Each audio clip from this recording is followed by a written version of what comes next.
Oh, So, geez.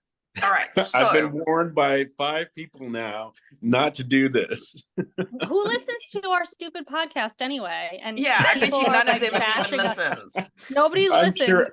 I'm And when sure they do, people they bitch listen. about it.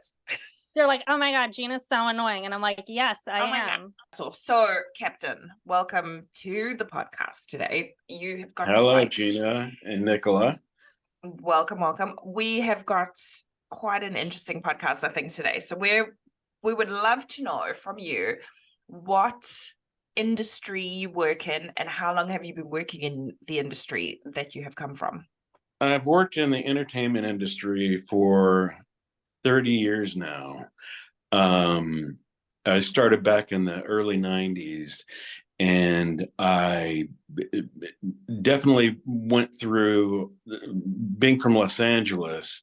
There were a lot of drugs, a lot of cocaine, and I started in commercials and music videos, and that was wonderful. Um, but over the years, getting older, it's been a bit more difficult. It brought me into the film industry for the past, God, 20 years. So yeah, it's been a bit of a varied ride, meeting Courtney Love, Dave Matthews, Outcast, Big Boy, and those people that were very lovely. But yeah, I'm trying to I'm trying to figure out how to say it. You had mentioned in our catch up that you had met Courtney Love. What was Yes. that like for you? She was. What was really funny is there was a producer on the video that we worked on, and he berated me and he called me a loser, and he was just uh, an awful person. But she finally stepped in and was very lovely and very supportive. And I do know that she loves Periwinkle, the color. And I met Frances Bean and Flappy Bear, which was her teddy bear. But yeah, she was very wonderful, and she gave me her number, and she was very, I can't say enough good things about her.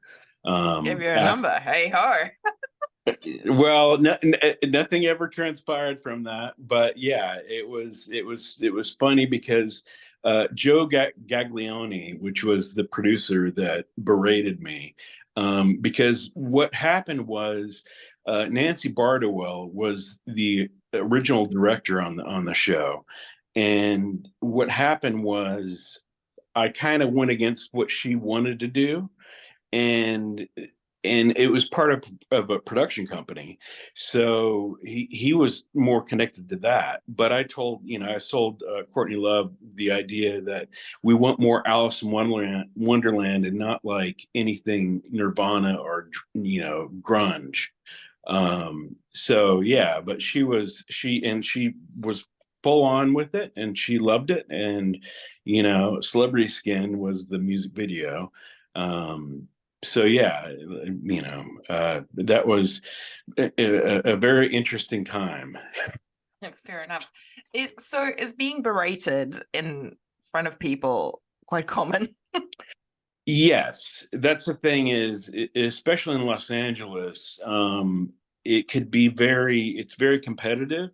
So people can get a bit opinionated about things, and especially if they think that you've gone over the line that you're supposed to do. It's definitely that was a very profound experience in my history. Um, but yeah, I mean, but I've worked with other directors on music videos, Outcast, Bombs Over Baghdad, Roses, and what Brian Barber was lovely, great person. That was probably the only real kind of traumatic experience where I had to like bite my tongue and just be like, just accept it because I need to work. Was But it like, I'm curious to like know more about this berating. So was it more like you're a fucking loser or you're just a loser? Like how deep did this go? Well, what happened was he his partner was just injured, and he was very emotional. So just the beratement was just the fact that I overstepped what he thought I overstepped my boundaries. And luckily Courtney Love stepped in, and my buddy producer Tracy stepped in and said, "You don't talk to him like that." It's like, I was just like, "I'll take it." How old were you at this point? 24, 25. Jeez. So So still kind of new to the industry, or just like, yeah, well, I mean, I'd been working, this is like 97, 98. And I started back in, I think, 92. So I had some experience, but working with a bunch of different creatives on different commercials and such, prepared me a bit for it because they could be very caustic. But that was probably the most aggressive experience I ever had. how did you get into this? Because it doesn't seem like it's like there's a natural career path into It was strange. Well, strangely, so I used to, when I was a kid, I drew a lot of comics and did a lot of art. And what was funny was randomly I had a friend come over and hook a stereo up in my car. He said, "Hey, you're an artist. You should go, work for the company I work at." And I was like, "Sure." So then I just started, and it just kept going. So, but my background, my parents were in special effects as well. So I'm a bit accustomed to just the whole dynamics of the craziness and the drug use and everything. They were from the 70s, so, and 80s. So you can imagine some of that. was Well, your my next next Well, my next experience was I worked on a movie called The Guardian, which I'm sure you've probably seen. Wait, And just give because I'm terrible with movies. Which one was The Guardian? the one with Josh Hartnett and Oh, the one with the helicopter in the water. yes, yes, yes. So yeah, that was the next one. And what happened was it was a very small company, so it was uh, very stressful. And the thing is that there was an autistic guy. I think he was autistic. And I made we were all getting sick, and I made a joke about somebody touching his computer and all that, and he went off the rails. And so he spat in my face, then threw a chair at me, and then went to lunch. And me and my buddy were like, "What the hell is going on?" Because I'd never experienced anything like that either. And so he comes back. Wait. He threw a chair at you and he spat at Yes. you. I feel like in this instance, and you were fucking with him, I feel like No, you're the toxic person. the only thing I made a very simple joke about, hey, we've all been sick, and because it was like there was like a weird, just sickness going on, and I said, well, Steve, yeah, Walt was at your computer, and he was touching it, and he had been really sick, and Steve just blew up at me. And so yeah, so then after he threw the chair and spit in my face, we're sitting there, we're like, what the hell just happened? And then he comes back from lunch, and he proceeds to Lysol everything, so much so that we had to leave the room because it was just toxic. And the good thing though is that years later we worked together, and we're very friendly, and All right. So can you tell us sort of how did you start working for the main company we're going to be talking about? How did you start working with them? And were there any red flags beyond the normal Hollywood or, big mover and shaker in the entertainment industry? Well, Sort of frenetic well, meltdowns. yeah, well, at first, I was in Los Angeles and I randomly sent this company my resume, and like an hour later, I got a response saying, "Hey, come out here." And initially, uh, my contract was for 7 months, and that was pretty much it. And there were very long days, or we were doing 8-hour weeks and plus, and so much so that sometimes we slept under our desks. So it was very in the early days, it was very intense. And over the years, I've worked on many films, and over the years, they've scaled everything back due to the laws governing, the hours you can work and such. Well, But yeah, let's talk a little bit about those laws, right? So this is one of the things that I'm really curious about, because so just to keep in mind, because we haven't really explained, because we know that you were a former employee at the place that we're going to talk about today, but there was a particular law that passed in New Zealand called the Hobbit Law. It was formerly known as the Employment Relations Law, and it became well known across the board in 2011. And the law essentially fundamentally changed the employment landscape for film production workers in the country. Originally, it was designed to address industrial disputes that threatened the production of The Hobbit, because this, Hobbit was made here. We've had Avatar, we've had Lord of the Rings, we've had a lot of big movies made here. And so it was originally addressed to, deal with the Hobbit movie films, and the law had a broader implication on contract workers in the entertainment industry in general. So the key points that came out of this particular law change was contractor status. It classified film workers as contractors rather than employees, and unless they had a written employment agreement stating otherwise, this meant that the contractors were not entitled to certain legal protections that employees typically enjoy, such as collective bargaining, sick leave, holiday pay, ACC, protection against unjustified dismissal. There was also a lack of bargaining power, so there's very little bargaining power for those contractors in New Zealand. They can't engage in collective bargaining through unions, significant disadvantage in an industry where the jobs are project-based. Job insecurity as well. The nature of film production, involves tight schedules, we know, and project-based work. Being a contractor makes this setting, the job security, even more precarious. And you're essentially hired for a project or even part of a project with no obligations for long-term employment.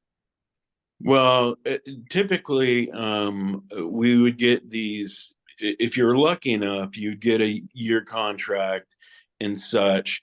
But what they do is they treat you like an employee, but they expect you to be a contractor. So any sick time that you take off, it's kind of frowned upon. And it's definitely it's trying to have both worlds, with the exception of you're not an employee. It's you're an employee, or expected to act like an employee, but you're a contractor and you don't get any of those benefits of being an employee. And do they still do that now? Yeah. Yes. We know that we had, these implications for contract workers, which is essentially what this organization employs. Now, there are two, I want to say there are two houses almost. There's Weta Digital and there's Weta Workshop.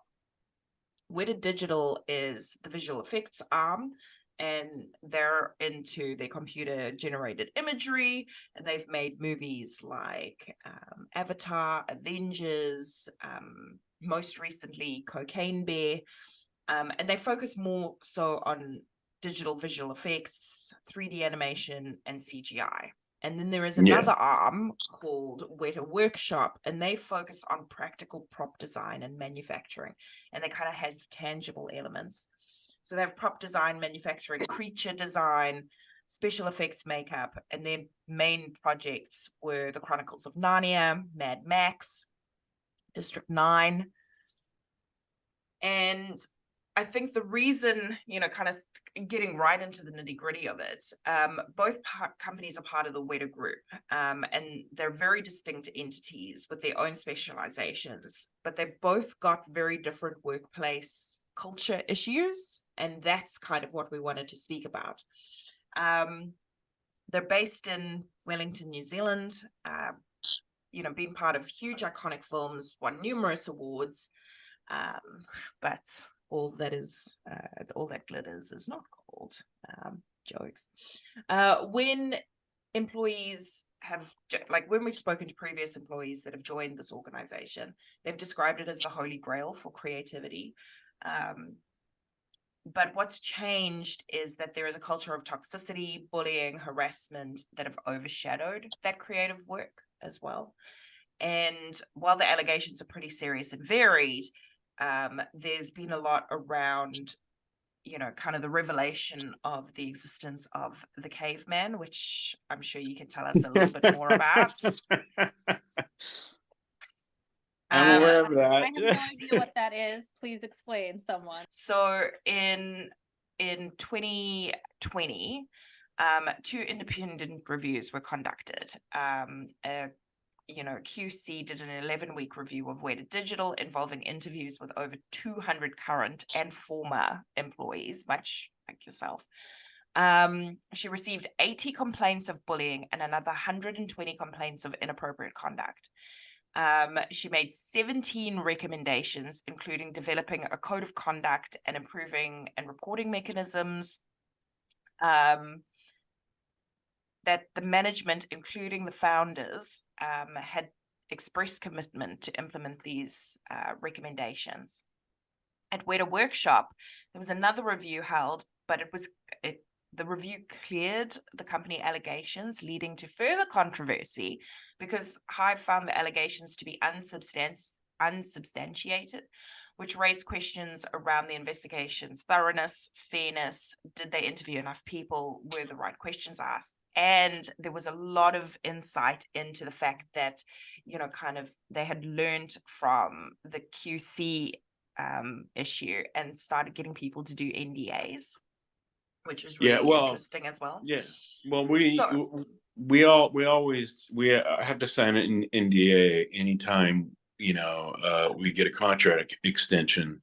The thing is with like the cave and such, I think a lot of it is the pressure and working long hours, and literally people have hard liquor on their desks and are drinking throughout the day, can make for a bit of a kind of elastic reality around certain behaviors. It's definitely not, you definitely don't want a bottle of vodka at your desk or some people actually had full bars. And then you find people looking at these, graphic pornography at their desks just randomly, and it's like, what the hell is that? It wasn't really acceptable back in America, back in the 90s. It's so how did they get away with it here? Like, what, and explain to Gina what the caveman is, because the caveman was kind of like a post that people would do where they would put graphic jokes, pornography, just random ideas about certain women that worked at the studio, and and basically it was just it was very boys club, very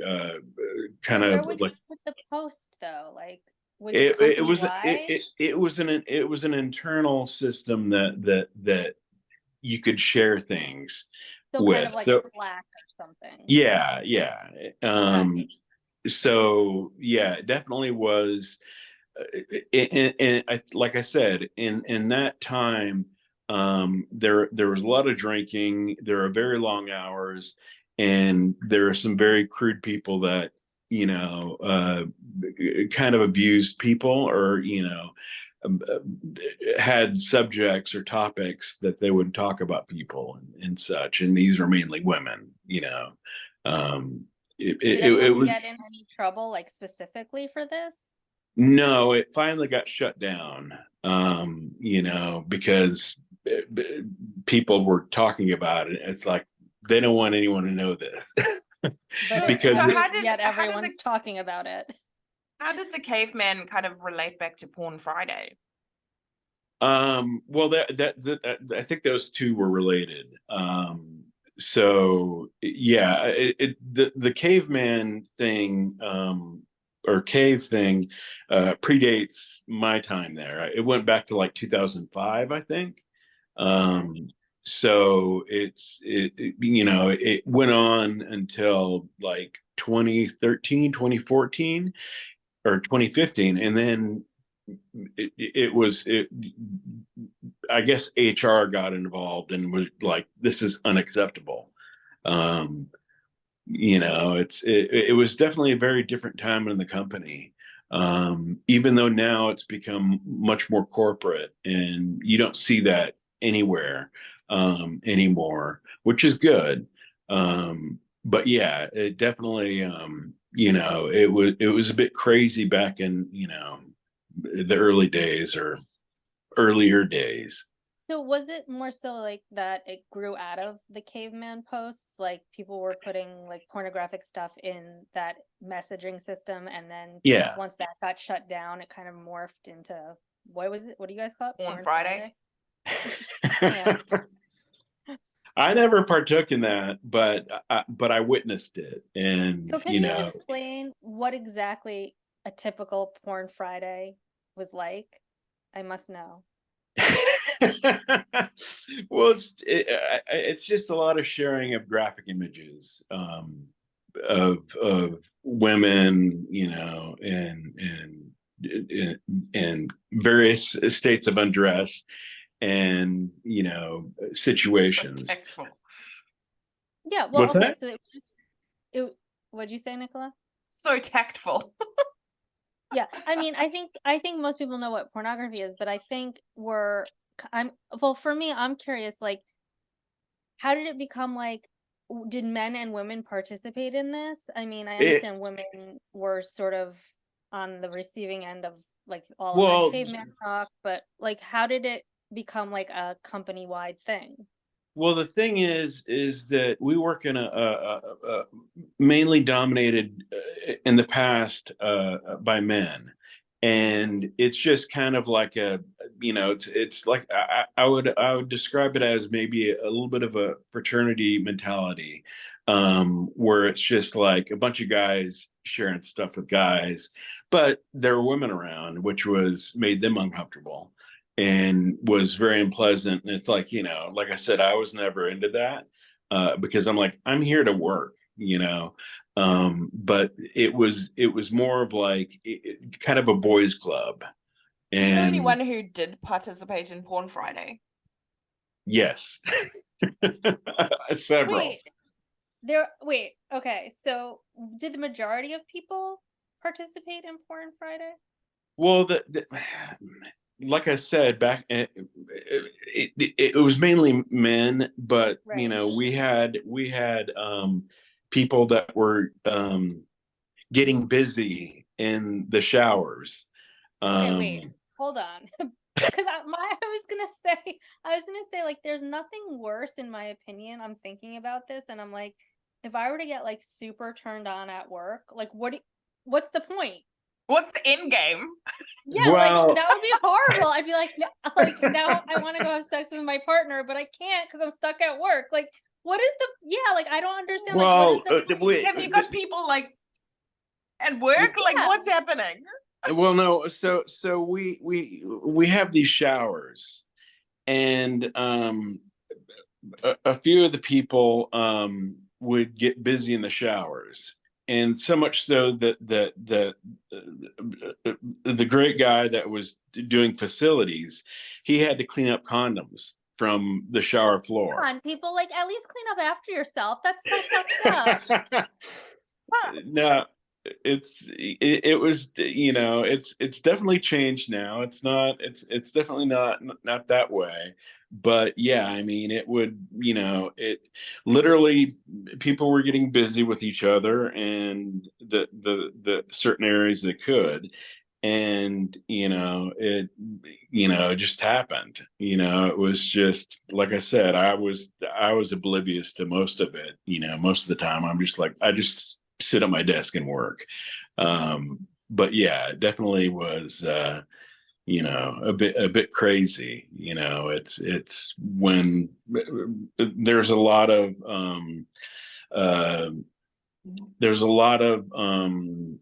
interactions going on with several different people, just because they were like, fuck it, I can do it. There was much more it was much more free kind of going environment then. But that's all definitely changed very drastically, which is a good thing. So yeah. And what was the go. Nicola, was the downfall when like how did it change so drastically? Like, was it So because of it was report? mainly from this review. Yes. There was this huge review that was done, and then a whole bunch of stuff had to change. And Yes. one of the things that came out of the review, though, and I'm curious to know a little bit more about this as well, is in the review, both Weta Workshop and Weta Digital were accused of setting unrealistic deadlines, overloading workers with work, and creating a culture where hoarding work became necessary to appear busy. And obviously in those kinds of instances, your stress level is really, really high. What has changed with regards to like that overloading of work and that kind of unrealistic expectation? Because that creates its own toxic environment. It creates its own little toxic ecosystem. In my opinion, it hasn't really changed. The bid days keep getting shorter, and they expect more, but they still want a high performance. So it's, in that sense, it hasn't changed. All the sexual stuff and all the, I think a lot of the bullying has gone away, but it's now it's being run by an American company, and they expect an American kind of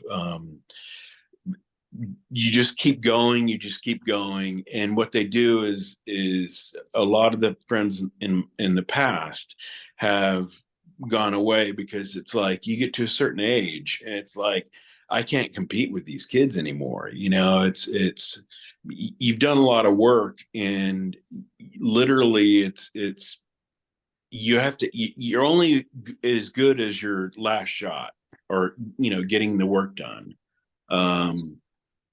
So yeah. What do you feel, especially with due to the nature or the competitive nature of the industry, the scarcity of jobs, obviously employees choose not to speak up or speak about their experiences. What do you think is kind of the mental health or the psychological impact of that persistent stress, the long hours? Like, what kind of impact do you think that has on, people in or doing the work? Well, people will self-medicate. They try to take time off and such, but it's definitely it's destructive to your mental wellness, because there's been a industry wide called Race to the Bottom, where, you know, a lot of the work is outsourced to India, you know, China, Korea, and such. And so what happens is you have to try to keep up with all those stressors. And the thing is it leads a lot of people to, you know, like I said, self-medicate and such. Burnout. One of the things in the review is that former employees had spoken about becoming agoraphobic, and being completely burnt out, that they left the industry. Yes. Agoraphobic, sorry, agoraphobic, and never leaving the house again. Well, which is bizarre. There was this person, this trans person that literally just up and quit because they couldn't deal with the harassment and just the negativity, and you know, along with the work stress. So it's like, you know, it coupled all those different things together and was just too toxic for the person to be there, and they left. I feel like that they should have left. That's terrible. They're being like bullied and then like overloaded, right?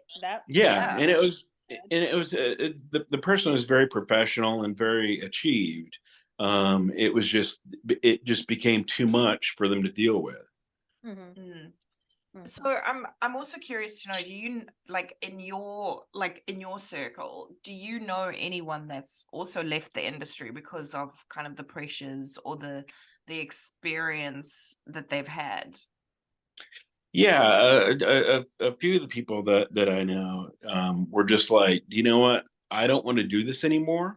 It's just, you know, like I said, it's always, you're always working on deadlines and notes and things, and it can get a bit frustrating with the hours, and you know, some people will give these weird notes that make no sense, and it just gets frustrating. So yeah, and my circle, 4 people have left. They're just like, I'm done. What You do they know, end up doing? Like, what do they end up like well, transferring to? well, one is an Uber driver, Okay. and a couple of others. Literally, one of my friends. What happened was he was driving by the road, and he saw, you know, the guys that hold the signs, and he's like, you know what, I'd rather do that than do this job. Oh shit. What's You that? mean like the lollipop people, like the people that like Yes, yes, spin the yes, signs? yes. He was Wait, like, you what know what? signs? Cause like people on the side of the road with signs in here is like you're begging. No, Like no, the no, no, no. lollipop. I'm Like road thinking those workers. people that like hold the signs like an arrow and it's like, Oh, no, no, no, no, this Oh, way. no. No, like road workers, Oh, county workers. oh. I was like, he'd rather be begging for money than go to work. That's Well, mad. he and wasn't I'm like, begging for. sign spinner, I'm like here for it.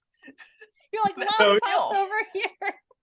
no, he wasn't begging for work. He literally, he looked and he saw that the guys on the side of the road doing the construction had a very low, you know, aggravation level, and he was like, you know what, I'll do that instead.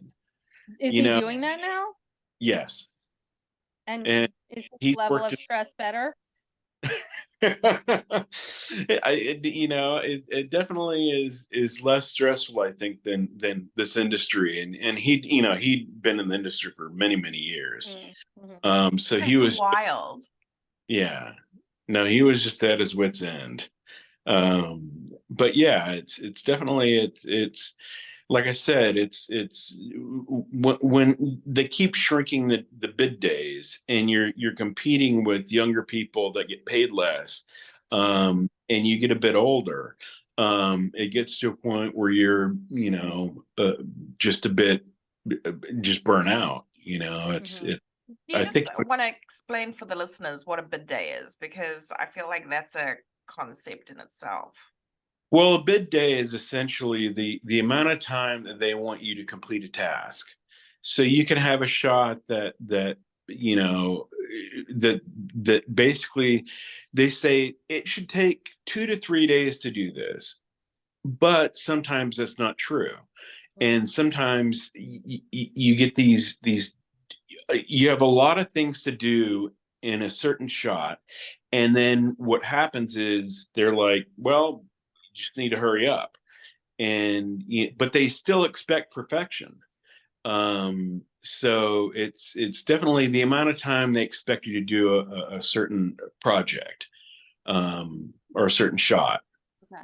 So they're like allotting, I mean, I do this too, like with some of the people who report to me, like I'm like, we need it by X day, but they get room to like negotiate, like, okay, well then that means I can't do X, Y, and Z by this day. And I'm like, okay, like prioritizing your stuff. But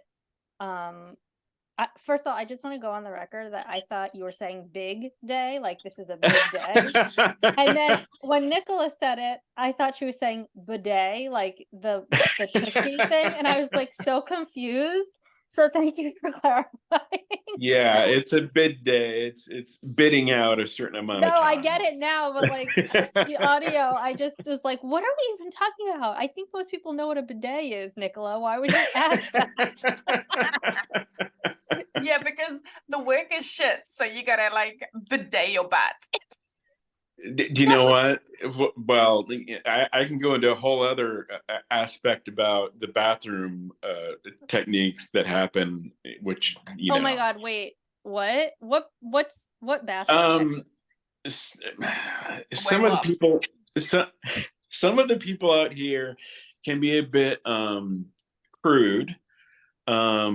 No, you know what? Just like let's rip this band-aid off and just tell us exactly what's going on, because I've witnessed feces being wiped on the walls. Guys walk around, they urinate, and they just. Wait, why? Is this a farm animal? Is this a barn? It's weird. I don't understand the culture. Some people are very respectful and all that, but there are some people that literally will, piss everywhere. And like I said, I've What is seen. the point of that? I don't like. Why I would don't know if someone want to do that they're marking their territory. I don't know. at work? At work, so confused. yes. I'm so Well, confused by like, because like whenever I hear about like poop being wiped on anything, it's either like an infant who like got in her diaper or whatever it was, or like that happens in jail, like when they don't have anything else to retaliate with, they'll like wipe feces all over to get like the COs to come in and clean up. Like that's what I associate that with. But maybe this is their jail? Is this their version of jail? It's maybe it is. I never understood it, but I've seen a lot of feces. How are you still even working there? Like, if I saw one thing of feces on the wall in the women's bathroom, I would be out. I would have like a complete hissy fit. I don't even. You and I have spoken a lot about poop, Gina, and I wouldn't even I wouldn't even poop. My poop would be so scared to poop. I mean, if I was so like, to me, and I don't want to go too much on. I don't want to go too much down a rabbit hole on this, but like, if I had like colleagues who felt okay doing that, I would be concerned about their mental health and also like what's actually happening here. I would be like, how are these people getting in positions of power or jobs, and then they also feel like they can wipe poop on the wall? I'd be out. I'd be like, this is not the right fit for me, I don't think. Well, unfortunately, in my experience, I've done this all my life now. I'm older, and you just kind of deal with it. Like I said, back in Los Angeles, there was a lot of drug use and a lot of very. But that was also the timing, like in the 90s, like the 80s and 90s, like I don't think you could have thrown a cat at someone who was sober, like in any industry, right? Like No. Right. So, I mean, now at least from what I understand, it's not as prevalent, but maybe I'm wrong. Like the open drug use, and maybe alcohol is a little bit more okay just because you're legally allowed to do that. I don't know, but Well, I know. Well, it's definitely it's definitely improved. We mm, do beer clock, and I've heard about stories about people going off on beer clock and just getting a bit crazy. I don't mhm, partake. But yeah, it's definitely it's improved. mhm. Uh, Because so most of the people that I know who are in the entertainment industry either are now sober or were just like never like that. They had to get sober to stay, to stay employable. yeah, well, that's the thing is that you definitely need to figure out what you want to do, or and the thing is Mm, that a lot of people are that I've known got sober or left the industry, right, uh, but because So, it's unsustainable. so right. would you recommend to young pippins coming in to get into this industry, or are you like No, hashtag avoid, avoid, avoid? I would recommend that nobody gets into the industry because, like I said, there's a VFX soldier, and the whole idea of race to the bottom, and so you just have to keep you either achieve a level of success that you don't have to deal with it, or you just have to deal with it and live with all the ramifications that transpire from working long hours and deadlines that are um unreasonable. Mm-hmm. Yeah. Um, do So you yeah. feel like you're still like always like running like behind schedule or Yes, unless you get a string of shots that you can go through and work through, and get it done, and the bid days aren't crazy. There it's you're always running, and at some point, if you're younger, it's a bit easier, but as you get older, it's like, what the hell am I doing? It's maybe I should be doing something entirely different.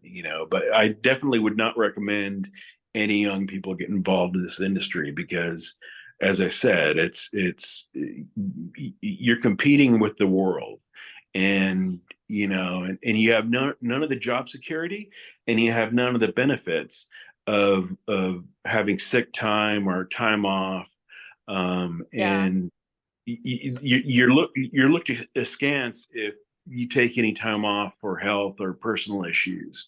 Um, so yeah, it's definitely